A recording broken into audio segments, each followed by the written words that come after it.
Vamos fazer uma oração, pedir à nossa irmã Cleusa Felipe que faça uma oração invocando a presença do nosso Deus nesse momento, né? Para que Ele possa falar conosco através da sua palavra. Oremos.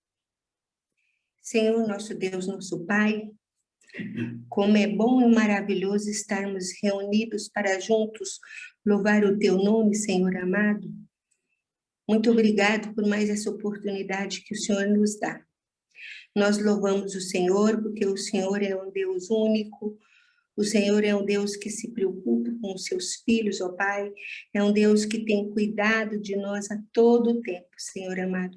Tem renovado, Senhor, as nossas forças a cada minuto das nossas vidas, Senhor. Muito obrigado por esse Deus tão grande que o Senhor é, ó Pai. Se preocupou tanto com seus filhos, ó Deus, que nos deu Jesus Cristo, Senhor amado, para morrer na cruz em nosso lugar, para que pudéssemos ter vida eterna e salvação. Muito obrigado, Deus, por esse amor tão grande. Em nome de Jesus, nós te pedimos, ó Deus, que o Senhor abra as nossas mentes para entendimento da tua palavra, Senhor, para ouvir aquilo que o Senhor tem a dizer para nós, Senhor amado. Muito obrigado por tudo que o Senhor tem feito em nossas vidas, ó Deus. Obrigado pelo teu amor para conosco, Senhor amado. Em nome de Jesus, ó Deus, é que oramos. Amém. Amém. Então, vamos abrir a palavra de Deus no livro de Jeremias 23. Jeremias. E nós queremos tratar um pouco a respeito de missões também, como ser um missionário, onde ser um missionário, como ser um missionário verdadeiro e onde ser um missionário. Jeremias 23, a partir do versículo 23, diz assim: Acaso sou Deus apenas de perto, diz o Senhor, e não também de longe? Ocultar-se-ia alguém em esconderijo de modo que eu não veja, diz o Senhor. Porventura não encho eu os céus e a terra, diz o Senhor. Tenho ouvido o que dizem aqueles profetas, proclamando mentiras em meu nome, dizendo: sonhei, sonhei. Até quando sucederá isso no coração dos profetas que proclamam mentiras, que proclamam só o engano do próprio coração, os quais cuidam em fazer que o meu povo se esqueça do meu nome pelos seus sonhos que cada um conta ao seu companheiro, assim como seus pais se esqueceram do meu nome por causa de Baal. O profeta que tem sonho, conte-o como apenas sonho, mas aquele em quem está a minha palavra, fale a minha palavra com verdade, que tem a palha.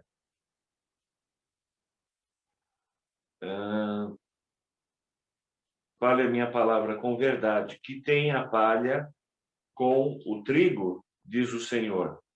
Não é a minha palavra fogo, diz o Senhor, e martelo para que esmiuça a penha? Portanto, eis que eu sou contra esses profetas, diz o Senhor, que furtam as minhas palavras, cada um ao seu companheiro.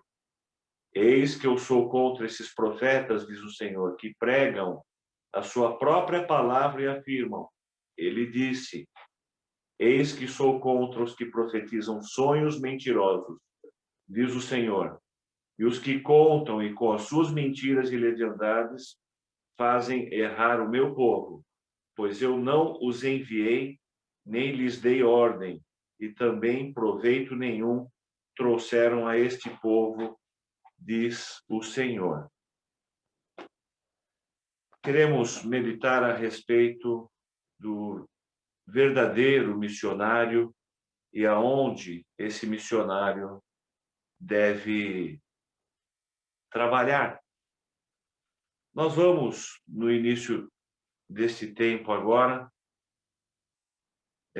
cantar o hino 289, a primeira e a segunda estrofe somente. Primeira e segunda estrofe do hino 289.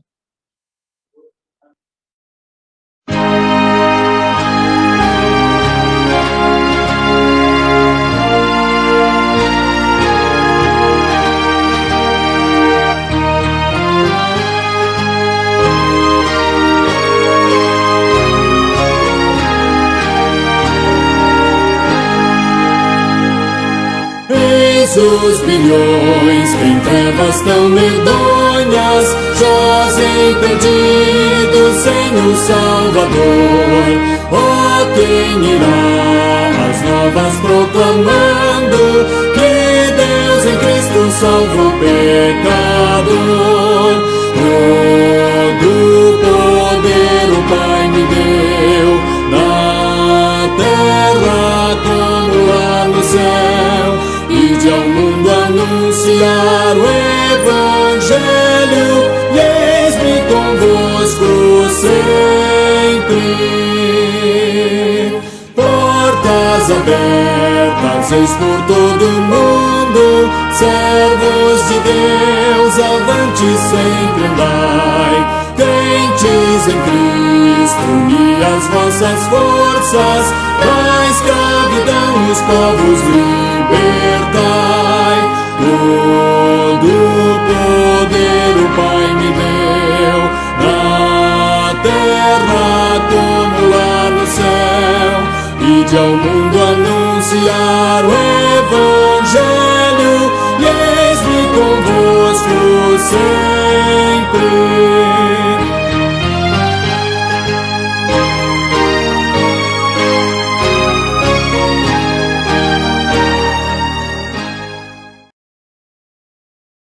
Irmãos, uma parte da letra diz portas abertas, mas como sabemos, nem todas as portas estão abertas, e às vezes a porta da nossa casa também não está aberta a missões.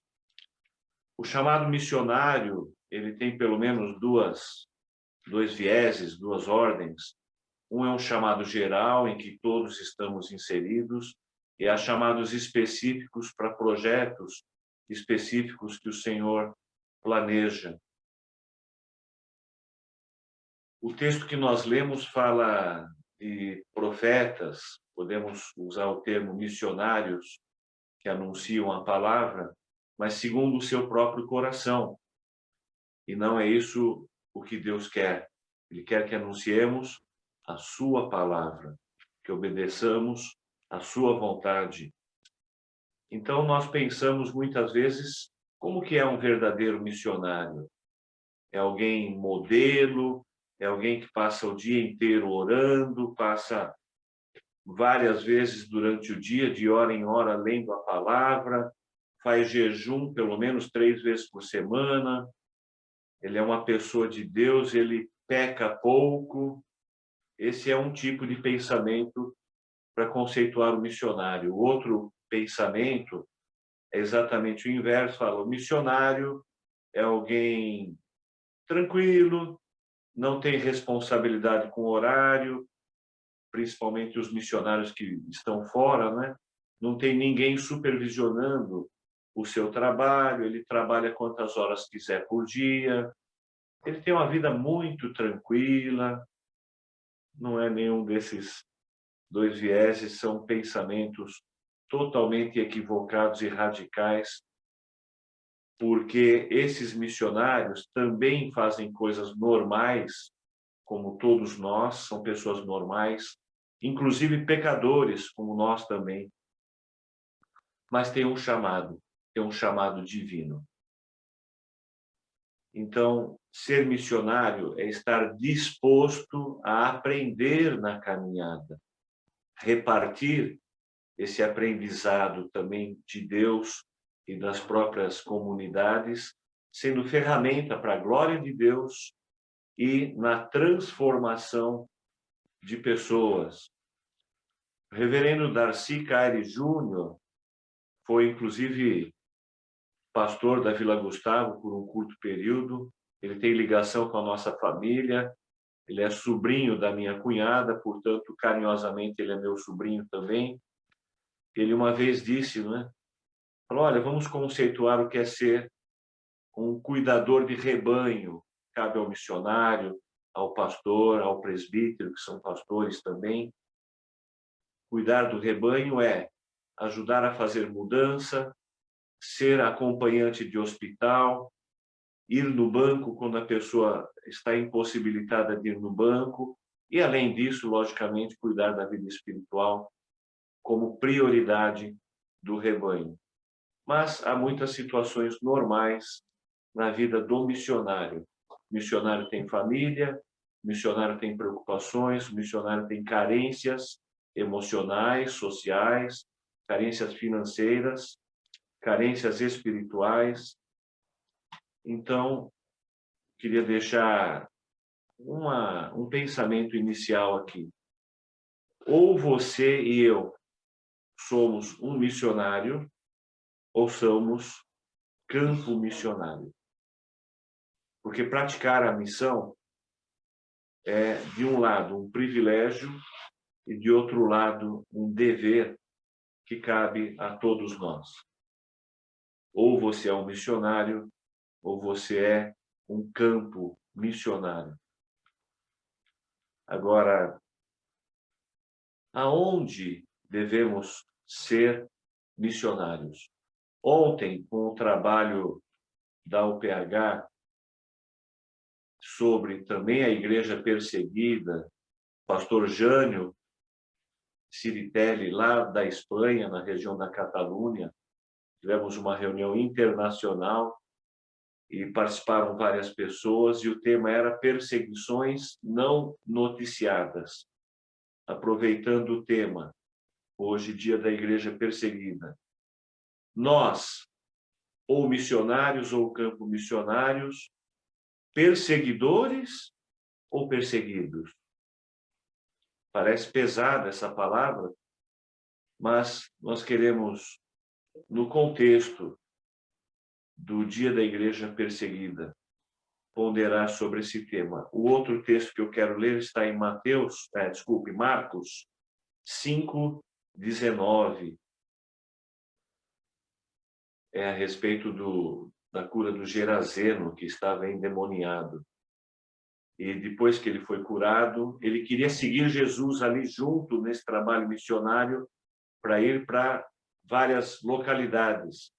No caso dele, Jesus lhe disse, Marcos 5:19, vá para casa, para a sua família, e anuncie-lhes quanto o Senhor fez por você e como teve misericórdia de você, em uma tradução na linguagem de hoje.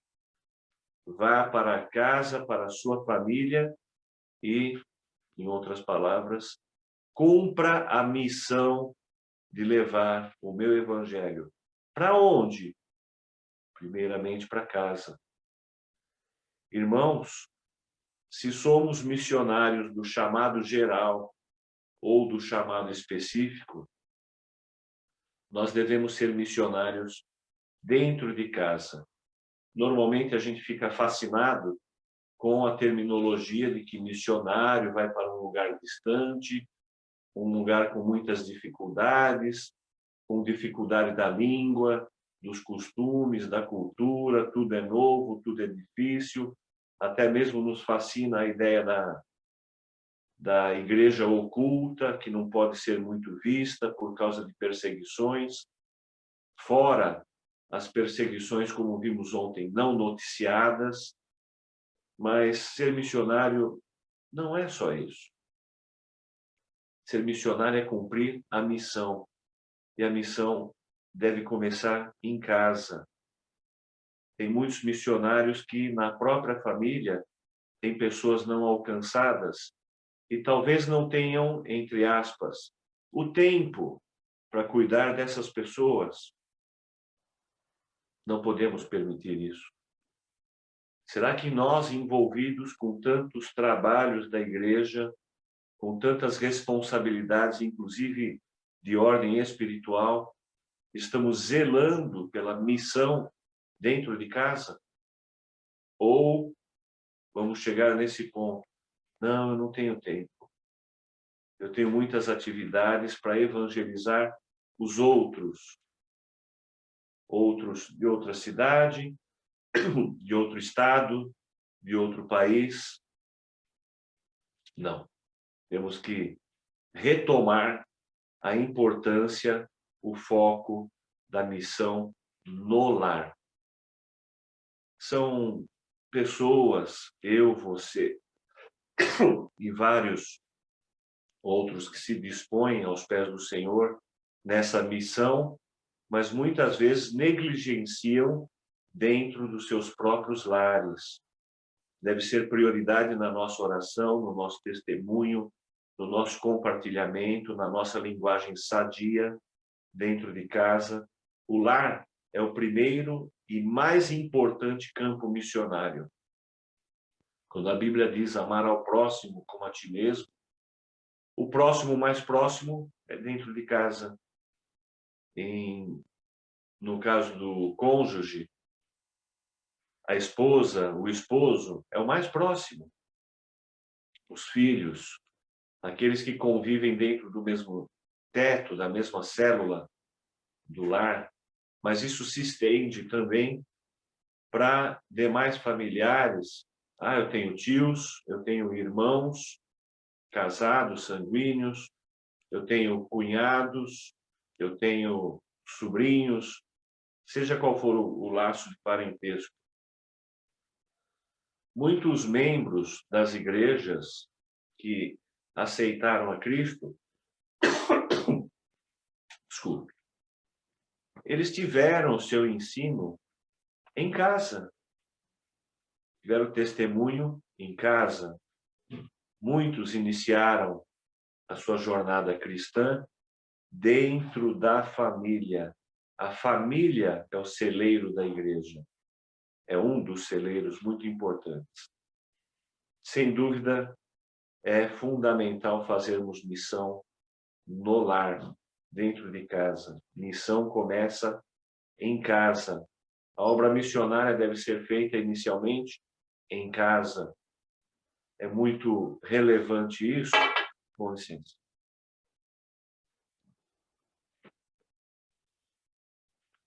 Obrigado. E quando o que nós lemos lá em Jeremias 23, logo no primeiro versículo, que diz: acaso sou Deus apenas de perto, diz o Senhor, e não também de longe? A gente pode ler o mesmo texto em outra ordem: acaso sou apenas Deus de longe e não também Deus de perto? Então, missões não é apenas para ser praticada em locais distantes, em locais fora da nossa zona geográfica. Não, é de perto, é dentro de casa inicialmente. Agora, nos lembramos do apóstolo Paulo, chamado como o maior missionário da história. Ele era perseguidor dos cristãos e passou a ser perseguido. A Bíblia diz que a nossa vida é uma vida de sofrimentos também junto com o Senhor, para participarmos das alegrias, das bênçãos maravilhosas com Cristo, mas também do sofrimento. Esse sofrimento envolve perseguições. Agora, o nosso papel está firmado em ser perseguido, entendendo essa característica que ocorre aos cristãos. Eu não devo ficar decepcionado se eu tenho perseguição espiritual. Faz parte da missão. Mas eu devo tomar cuidado para eu não ser indiretamente um perseguidor. Jesus disse: quem não é por mim, é contra mim. Quem comigo não ajunta, espalha. Poderíamos pensar analogamente de quem não está sofrendo com Cristo por opção, se nega a sofrer por Cristo. Ele está criando uma barreira, ele está criando uma omissão, ele está criando um distanciamento e ele está contra o Senhor e de certa forma, ou de forma indireta, ele se torna um perseguidor da obra missionária, seja dentro de casa ou em outras localidades. O que nós podemos dizer de um missionário? Ele sabe ouvir, ele ora sem desanimar, ele tem uma vida coerente, seus pensamentos, as suas palavras são coerentes com as suas ações, e essa credibilidade espiritual é refletida pelo testemunho.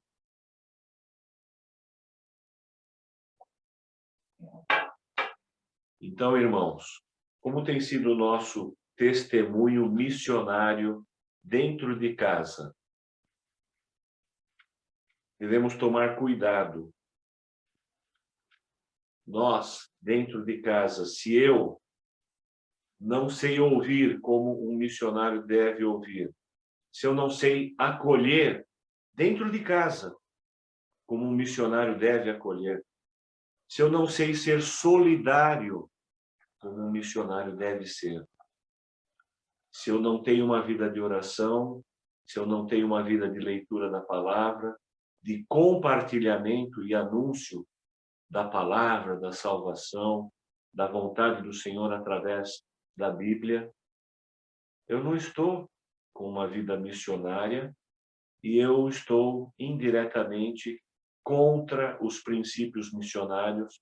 E cuidado, podemos cair numa categoria de perseguidores indiretos. Concluindo, irmãos, você é um missionário, e eu me incluo para responder essa pergunta também. Você é um missionário ou é ainda um campo missionário? Você tem sido missionário no seu lar? Somos chamados para isso. Essa é a nossa missão primeira. E terceiro, você faz parte natural da perseguição que os cristãos sofrem, ou você promove perseguições indiretas por omissão, por falta de obediência. Hoje é o dia da igreja perseguida, onde devemos orar por missionários em lugares distantes, em lugares onde a palavra de Deus é proibida. Acabei de ler uma notícia essa semana de que na China, aplicativos que têm a ver com a Bíblia estão sendo banidos pelo governo, mas não devemos pensar só nessa missão de longe, devemos pensar na missão de perto, dentro de casa. Repetindo, você é um missionário ou é um campo missionário? Tem sido missionário principalmente em sua casa?